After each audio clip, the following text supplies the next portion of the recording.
Well, let's get things started. Graham Rahal's been kind enough to join us this morning. He is our new driver analyst with Wish TV.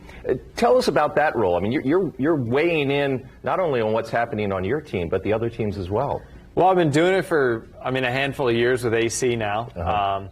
It's been great to be partnered with Wish TV over the years and be able to give some insight. I think that's the biggest thing for us.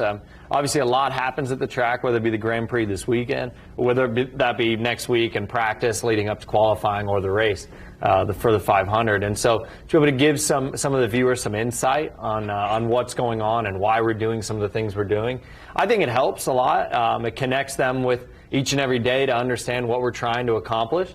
But it's been a lot of fun with AC over the years, and it's just he and I mainly now. Charlie sometimes, but it'd be great to have the group together. Well, it's funny because with racing, even those of us who call ourselves gearheads, there's so many nuances to it that really we don't know what happens, do we?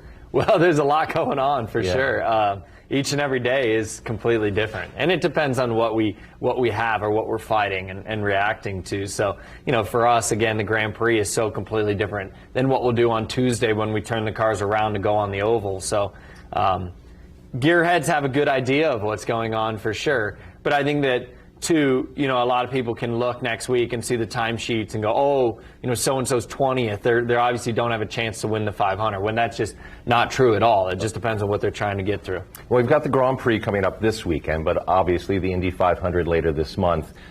Last year, I felt like you were so close, and then that wheel comes flying off. How has that motivated you going into this year? That was a tough moment for us, I think, as a team. Because I agree with you. I felt like really we were pretty in control, running in the top 5, top 6 all day, but conserving fuel and doing the things that we needed to do so that when lap 200 came around, we were in the right place to win. And unfortunately, a mistake, costs us ultimately. It's not a mistake on one person's behalf. It was a group of us that led to that. And as a team, I think from that point forward, we've responded really well. Our pit stops, week in, week out, we're one of the best teams on pit road now. That wasn't the case prior to that. I think everybody has responded better than I would have expected. But it does motivate us for this year. There's no doubt we felt that we were in contention to win. We have been the last 3 or 4 years. We finished third 2 years ago. We've been close. We need to get over that hump and get the job done. And I'm very hopeful we'll be able to do that. Mechanical problems are a reality no matter what. But you guys also, what I've noticed in my lifetime is race car drivers are taking better care of themselves. You guys train like athletes. How has that changed over the years? Well, it's super intense, actually. I wear a whoop all the time, and I actually have an Oura ring as well. I track everything that we do. And if you look at like the last race in Alabama, for instance, my average heart rate over a 2-hour and 20-minute period was almost 160 beats a minute. Wow. For 2 hours plus. I don't think that there's another athlete that sustains that other than maybe a marathon runner, right? So racing is extremely intense when it comes to fitness, but it also, requires us to make sure our bodies are in really good health, whether that be eating, whether that's physical therapy, whether that's massage therapy, nowadays with needling and cupping and all the other things that we can do. We have a full-time trainer and physical therapist on our staff at the race team to not only take care of me, but also the mechanics. Those guys going over the walls, doing the things that they're doing. It's an intense load on the body all the time.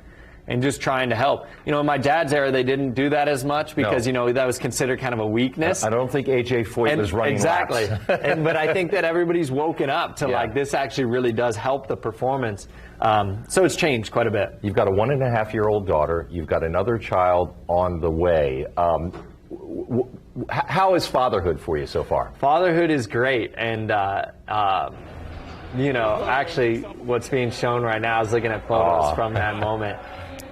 And just in a year, how much things change. It's crazy to me. But fatherhood's great. So in an instance like last year at Indy, you have your tough moments, but you come back to the motorhome and there's Harlan, and just lights up with this big smile. And nowadays every day I get home from work and I walk in the door, you just see Dad, Dad, and she just freaks out. It's it's the best. I mean, it changes your outlook on absolutely everything. And clearly, that's the priority in life, is her, Courtney, and baby number 2. We don't know, boy or girl yet. Yeah.